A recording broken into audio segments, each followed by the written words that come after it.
Classes में एक बार फिर से आप सभी बच्चों का स्वागत है। तो बच्चों आज अपन बात करेंगे हिंदी के विषय के बारे में जो मतलब आपका 22 मार्च को होने वाला है क्लास 8th का, ठीक है ना। तो चलो वीडियो को जल्दी से स्टार्ट करते हैं। इसका जो मतलब फर्स्ट क्वेश्चन है वो देखो क्या कहता है, वह हंस पड़ा शहरी ठहरे न रेखांकित शब्द का अर्थ क्या है। यानी ये जो रेखांकित जो शब्द किया गया है इसका वो अर्थ हमें पूछ रहा है। तो बच्चों इसका ऑप्शन नंबर जो ब है शहर में रहने वाला, ये इसका क्या हो जाएगा, राइट आंसर हो जाएगा, ठीक है। फिर जो दूसरा क्वेश्चन है, बस की यात्रा पाठ के अनुसार बस की स्थिति कैसी थी। तो बच्चों वो बहुत पुरानी थी, ये इसका क्या हो जाएगा, राइट आंसर, ठीक है। फिर जो तीसरा क्वेश्चन है, यह सबसे कठिन समय नहीं है, कवि ने ऐसा क्यों कहा है। तो ऑप्शन नंबर जो सह दे रखा है बच्चों, अभी लोगों में आशा व विश्वास बचा हुआ है, ये इसका क्या हो जाएगा, राइट आंसर हो जाएगा, ठीक है। फिर जो चौथा क्वेश्चन है, शीश पगा न जंगा तन में प्रभु जाने को आही बसे के ही ग्रामा रेखांकित शब्द का अर्थ है। यानी ये जो रेखांकित किया हुआ शब्द है तन, तो तन का मतलब बच्चों शरीर होता है, ठीक है ना। ये इसका क्या हो जाएगा, राइट आंसर हो जाएगा। फिर जो पांचवा क्वेश्चन है, इक प्रत्यय से बना शब्द है, तो इक से बच्चों सामाजिक, ठीक है ना, इसमें इक प्रत्यय निकल रहा है, तो ये जो ऑप्शन है ये क्या हो जाएगा, राइट आंसर हो जाएगा। फिर जो छठा क्वेश्चन है, अभी भी एक रेलगाड़ी जाती है, वाक्य में रेखांकित शब्द का बहुवचन आपको बनाना है, यानी प्लूरल बनाना है। तो बच्चों ये सहज ऑप्शन दे रखा है रेलगाड़ियां, ये इसका क्या हो जाएगा, राइट आंसर हो जाएगा, ठीक है। फिर जो सातवां क्वेश्चन है, जहां पहिया है पाठ के अनुसार हवाई जहाज उड़ाने जैसी उपलब्धि है। तो बच्चों ऑप्शन नंबर जो स है साइकिल चलाना, ये इसका क्या हो जाएगा, राइट आंसर हो जाएगा, ठीक है। फिर जो आठवां क्वेश्चन है, सुर चिर जीवो दो भैया कथन द्वारा सूरदास किस जोड़ी की बात कर रहे हैं। तो बच्चों ऑप्शन नंबर जो द है कृष्ण और बलराम, ये इसका क्या हो जाएगा, राइट आंसर हो जाएगा, ठीक है। फिर बच्चों आपके आते हैं अति लघुरात्मक क्वेश्चन जो दो दो नंबर के रहेंगे, ठीक है। तो फर्स्ट देखो नौवा क्या कहता है, पानी की बूंद पेड़ों द्वारा कैसे पकड़ी गई, ठीक है। आकाश को लेकर क्या मैं चाटूंगा, बाज और सांप पाठ के अनुसार सांप ने ऐसा क्यों कहा। या फिर जो अगला क्वेश्चन है, दिन प्रति हानि होती गोरस की सूरदास के पद पाठ के अनुसार गोपी ने यशोदा से ऐसा क्यों कहा। तो बच्चों इन क्वेश्चंस को आप याद कर लेना, ठीक है। फिर जो 12वां क्वेश्चन है, भगवान के डाकिए पाठ के अनुसार पक्षी और बादल एक देश से दूसरे देश क्यों जाते हैं, ठीक है। फिर 13वां मैं आपको बता देता हूँ, इसमें मतलब सु उपसर्ग लगाकर दो आपको शब्द बनाने हैं। तो सु से देखो सुस्वागतम, ठीक है, ये वर्ड आपने देखा होगा, सुना भी होगा, ठीक है, सुस्वागतम। और एक आप सुसज्जित, तो ये इजी है बच्चों, ज़्यादा हार्ड नहीं है, ठीक है ना, आप बना भी सकते हो, ठीक है। फिर जो 14 क्वेश्चन है उसमें आपसे मतलब ऑपोजिट पूछा विलोम, जैसे सच का अगर विलोम शब्द क्या है, झूठ है, तो निम्न शब्दों के विलोम आपको बनाने। तो उजाला का बच्चों क्या हो जाएगा, अंधेरा, ठीक है। और नरम का क्या हो जाएगा, कठोर। तो ये आंसर हो जाएगा, 2 नंबर का पूछेगा, गलत मत कर देना, ठीक है। फिर जो आगे है बच्चों वो आपसे लघुरात्मक क्वेश्चन पूछेगा, 15 से जो 22 है, जो 4 नंबर के मतलब रहेंगे, ठीक है ना।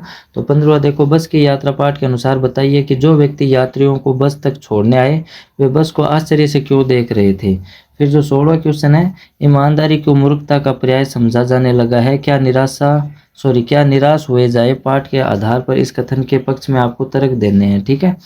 फिर आगे जो 17वां क्वेश्चन है बच्चों, उसमें इस प्रसंग की आपको मतलब व्याख्या करनी है, आपको हिंदी अनुवाद करना है इसका, ठीक है ना। 4 नंबर का ये क्वेश्चन रहेगा, तो इसको याद कर लेना, ठीक है। फिर जो 18वां क्वेश्चन है उसमें देखो क्या कह रहा है, वो कह रहा है दुम दबाकर भाग जाना। तो मतलब इसका क्या अर्थ हो जाएगा बच्चों, डर जाना, ठीक है। और वाक्य का प्रयोग क्या हो जाएगा, शेर को देखकर मतलब जो मतलब भालू था वो भाग गया, तो कैसे भी आप भाग्य मतलब इसका वाक्य प्रयोग कर सकते हो, ठीक है ना। या फिर अगला जो है, चारों खाने चित होना, तो इसका मतलब होता है बच्चों हार जाना, ठीक है ना। तो वाक्य प्रयोग आप कर लेना बच्चों, ये कोई ज़्यादा हार्ड नहीं है, ठीक है, 2 नंबर का रहेगा, लेकिन अच्छे से तैयार करना। फिर जो 19वां क्वेश्चन है, वाहन चलाते समय आप कौन कौन सी सावधानी रखेंगे। कोई 4 सावधानी आपको बतानी है, तो ये तो आप अपने मन के अकॉर्डिंग कर सकते हो बच्चों, ठीक है। फिर जो 20वां क्वेश्चन है, स्वस्थ रहने के लिए भोजन की कौन सी आदतों को आप जीवन में अपनाना चाहेंगे। तो ये तो बच्चों आपके माइंड के अकॉर्डिंग कर सकते हो, 4 नंबर का आएगा, तो अच्छे से इनको तैयार करना बच्चों, ठीक है। फिर जो 21वां क्वेश्चन है बच्चों, इनमें मतलब आपको भरने हैं, ठीक है, ये जो ब्रैकेट के अंदर आपको दिए हुए हैं ना, तो इनको आप अच्छे से तैयार करना, ठीक है ना, गलत मत कर देना, इनको देख लेना, आपको मिल जाएंगे, आप ही के पाठ्य पुस्तक से हैं बोलो, ठीक है। फिर जो 22वां क्वेश्चन है बच्चों, इसमें आपको मिलान करना है। तो पग्गा क्या होता है बच्चों, पगड़ी होता है क्या, ठीक है, ये इसका राइट आंसर हो जाएगा। महावत किसे कहते हैं, हाथीवान को कहते हैं, ठीक है। फिर दुपट्टा क्या होता है, एक प्रकार का अंगोछा होता है, ठीक है। फिर जो मतलब उपनाहा दे रखा है वो शायद जूता होता है बच्चों, ठीक है ना। फिर जंगा क्या होता है, जंगा होता है एक ढीला कुर्ता। ठीक है, अब बच रहा क्या है, अभिराम। अभिराम का क्या हो जाएगा, सुंदर हो जाएगा क्या। ठीक है, तो देख लेना बच्चों, कोई गलत ना हो जाए। ठीक है ना, कभी कभार कुछ गलत भी हो जाता है, तो आप ध्यान से देख लेना, इनको मिला लेना। ठीक है, फिर बच्चों फिर 23 से जो 25 है उसमें आपसे मतलब इस गद्यांश को देखकर आपको उत्तर देना है। ठीक है ना, जैसे बदलू कौन था, तो बदलू एक मनियार था। फिर जैसे दूसरा क्वेश्चन है, बदलू का पैतृक पैसा क्या था, तो उसका पैतृक पैसा क्या था, चूड़ियाँ बेचना, चूड़ियाँ बनाना। ठीक है, तो पैसेज में आपको मिल जाएगा। ठीक है, तो कोई ज़्यादा हार्ड नहीं है। आसपास के लोग बदलू से क्या ले जाते थे, तो अगर वो मनियार था तो चूड़ियाँ वगैरह ही ले जाते थे। ठीक है ना, तो पैसेज में आप देख लेना। वस्तु विनिमय क्या होता है। ठीक है, फिर जो 24वां क्वेश्चन है बच्चों 8 नंबर का रहेगा, ध्यान से करना। आपको मतलब क्या लिखना है, प्रार्थना पत्र लिखना है। किस चीज़ के लिए, ये स्थानांतरण हो गया तो टिस्सी वाली यानी स्थानांतरण पर। ठीक है ना, इसकी ये एप्लीकेशन है, ये 8 नंबर की, अच्छे से याद कर लेना। जो लास्ट क्वेश्चन है बच्चों वो भी आपका 8 नंबर का ही रहेगा, जिसमें आपको निबंध लिखना है। ठीक है, मोबाइल की उपयोगिता, पर्यावरण संरक्षण, रक्षाबंधन, शिक्षा का महत्व है।